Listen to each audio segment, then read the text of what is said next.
Good morning, folks. Me and the dude are out here, and I was watching David the Good. He's one of my inspirations.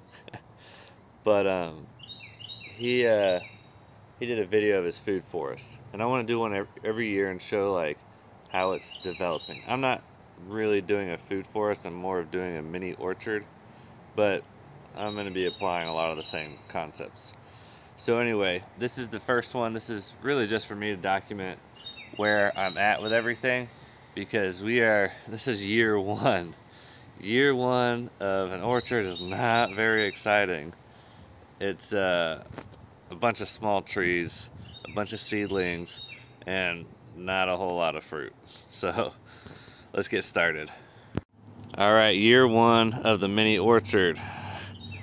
A lot of it's still in pots actually, but this is going to be getting transplanted. So we've got citrus, we've got persimmons, we've got a few pears. These weren't as easy to take care of as the rest of this stuff. The rest of the stuff was the citrus and the persimmons, super easy, but the pears, not so much. Some of them died.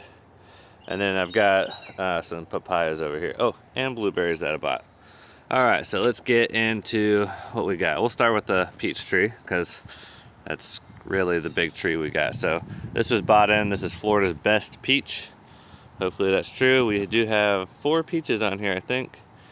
They're all still, yeah.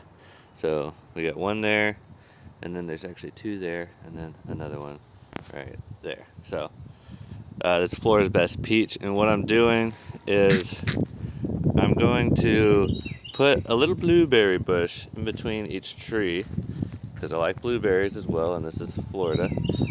Where that shovel is, another tree needs to go, and then we're going to have another blueberry bush, and then this is a pear I just put in the ground. I'm a big fan of putting stuff in the ground early, but I will need to watch my chickens, make sure they don't destroy it. So hopefully over the summer it will get some height on it. There's another little blueberry, and then this is a American persimmon tree that I sprouted, and that was from some really incredible trees. And then of course we got another blueberry, and then over here we have a little citrus tree. I'm not sure what kind it is, but I'm gonna end up grafting half of it anyway, so I just wanted to get it started. And then along this fence line we've got our pollarding projects. Let's get on the other side. Let's get the sun at our back here. That little bush there is actually a wild shiny leaf blueberry. And then this right here is a blueberry I bought from Aldi, which is funny. I don't think it's right for the zone, but hey, we'll let it grow. So I've got my pollarded hackberries going on here. It's actually, they're exploding, especially that one. But this one had a lot more damage to recover from. And then another persimmon tree. And then all of that hedge I'm gonna take out and make into a food hedge. So just putting in different fruit trees, probably mostly citrus though, because that's what I have a lot of. And then there's our neighbor's yard with nothing. So she's gonna let me do some stuff back here, but we shall see what ends up actually happening there. Oh, I forgot some stuff, sorry. Important stuff too. So this is kind of like the first row of the orchard, and we have 2 rows here. So the second row is up against the fence. You can see the shadow of the little dude here. So that's a blueberry to the left of my shadow. And then I've got an elderberry tree right here. And then I put in another blueberry right here. So the back row really only has this 1 tree, but I'm gonna put some mulberries, and we're gonna have a bunch of stuff. Kind of like all the ugly stuff will be in the back row, and then all the pretty stuff will be out front, like the peach and the pears, and fun stuff like that. All right, so the other thing I'm doing is I'm growing some river tamarind. It's a leguminous tree, and so I want to be kind of companion planting legumes in with the orchard, and to provide a little bit extra nitrogen, because this soil has a hard time really holding anything because it's sand. but I think that'll be helpful for these orchard trees.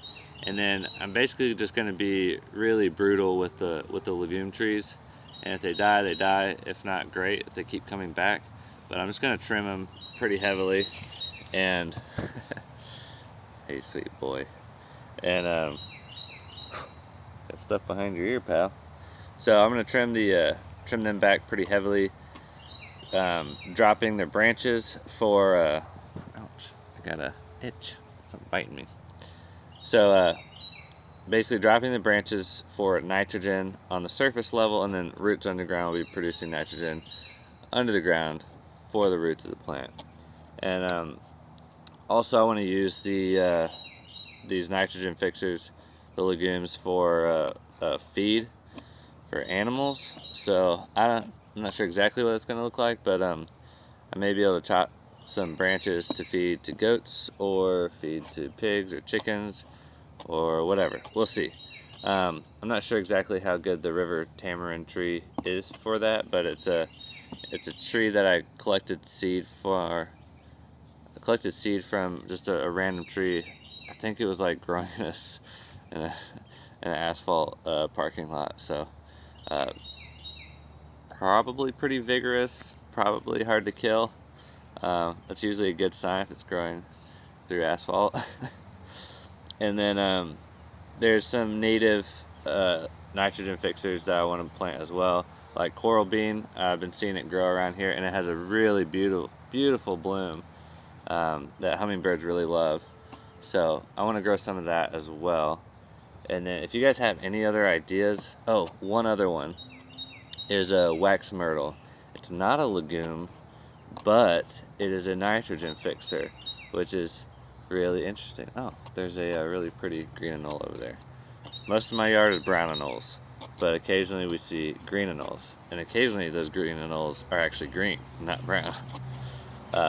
So anyway, this is just kind of the thought process I'm going through.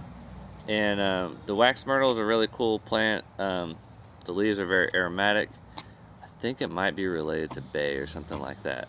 But it makes little waxy berries, which you can get wax from. I haven't been terribly successful with it. I tried it one time and got like I picked like a ton of berries and got a very little amount of wax. But if I'm managing for soil health, and these wax myrtles are more productive than a wild one, because usually they grow in like the worst of the worst soil. So if one is growing, because there's less competition there, but if one is growing in really good soil, I would imagine it could be really productive. And so I want to just do experiments with that and see how that goes. Buddy, you can't grab my pants. All right, pal. Sweet boy. Do you got a big smile for everybody? Do you got a big smile?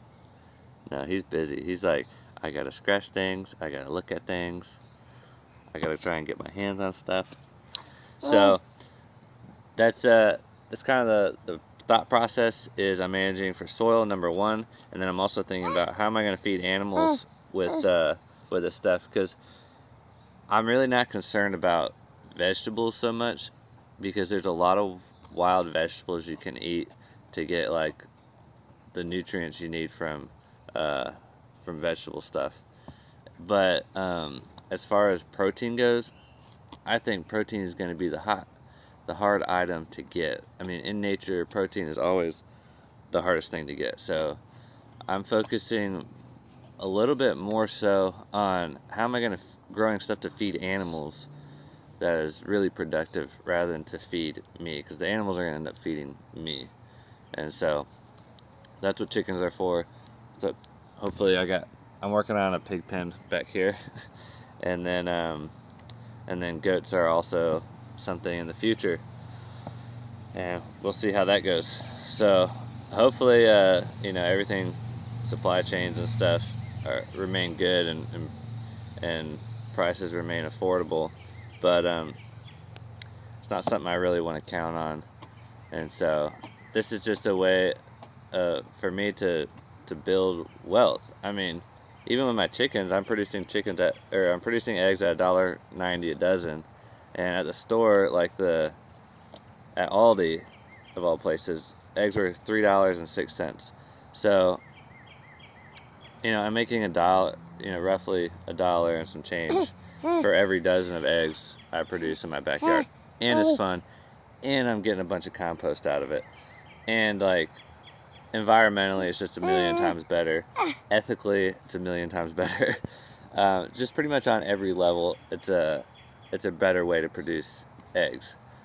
So I think every house should have backyard chickens, and that's what I'm doing in my neighborhood. Is I'm trying to create a model, and then I have a neighbor over here that would be happy for me to duplicate that model in her backyard.